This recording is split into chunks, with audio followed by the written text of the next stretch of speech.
Over how to draw a baby duckling. It's gonna be real easy and really simple, and it's gonna be for beginners. So I'm gonna be using this marker right here, a Faber-Castell PITT artist pen, big brush.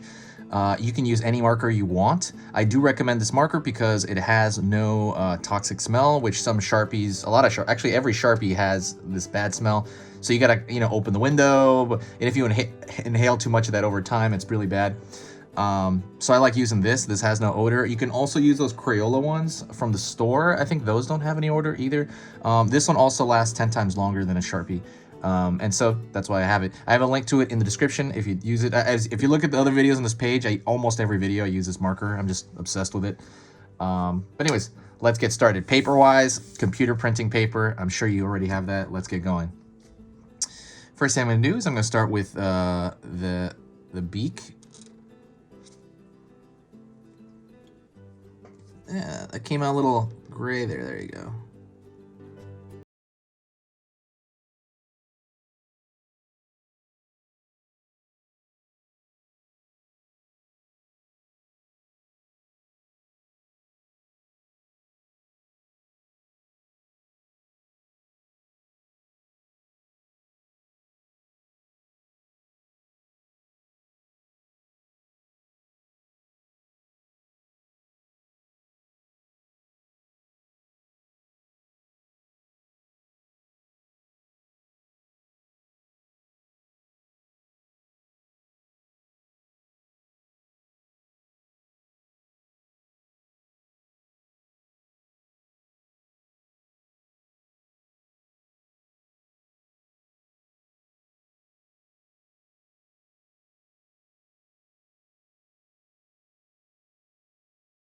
Gonna draw the top of the head now.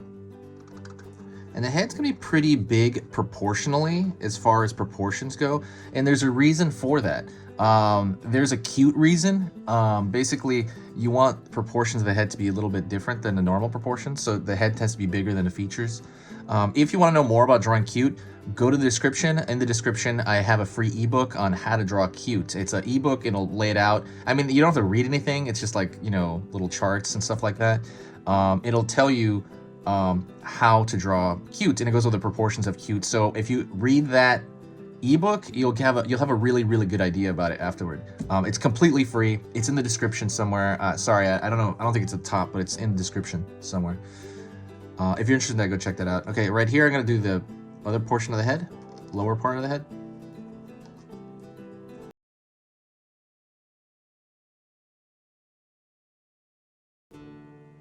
Right here, pulling out a feather, another feather.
So like these two right here are two little feathers sticking up.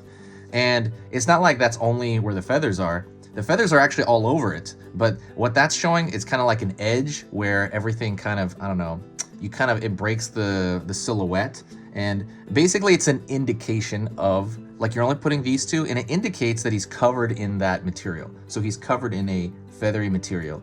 I've seen you do that with fur as well, at the edges of like elbows and stuff like that. You can draw like little fuzz at the end, but you don't draw fuzz all over the place, right? Because it wouldn't make any sense and it wouldn't read correctly. So that's kind of what indication is. I'm putting these two little in a cartoon form, like something like that, and that indicates the entire thing is made of a feathery surface. Pulling in. Also, don't forget to subscribe if you do like very simple kind of beginner drawings. I post 3 every single weekday. I just couldn't do it every day. I was gonna do it every single day in general, but I just couldn't do it. It was too hard. It was really, really hard on me just to edit every day. But it's 3 every single weekday. So catch, you know, if you subscribe, there's no downside to it.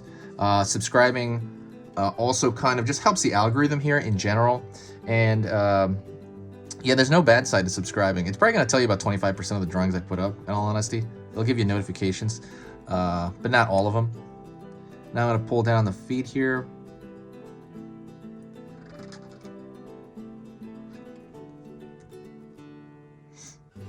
So like, think of stuff in simple shapes. So I'm pulling down at what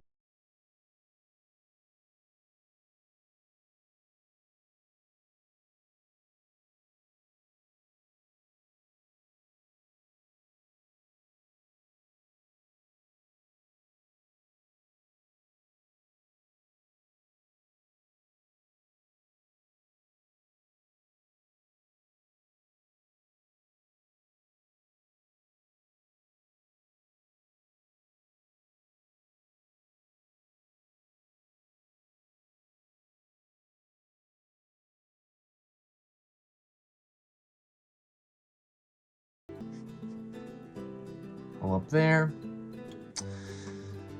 Now what I'm gonna do is I'm gonna thicken the outline around everything. So I'm gonna go right here and I'm gonna thicken the border. And the reason I wanna do that is because I want it to give it like kind of a sticker look. And I want that outside contour line thicker than all the stuff on the inside. While I'm doing that, if you did like the way I'm teaching it, or the video, or if you find my stuff worth your time, like I said, please subscribe. But also, if you do want to help the channel out, absolutely share the video. When you share the video, it really boosts the channel, I can tell.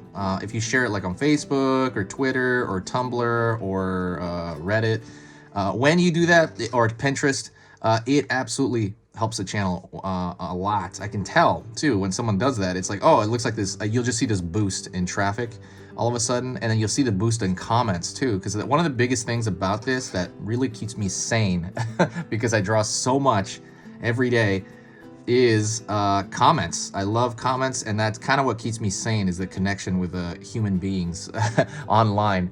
But yeah, by the way, if you did get to this point in the video, please say hi to me, and I'll know you got to this point in the comments, and I'll reply to every single comment back. Thank you so much. I'll see you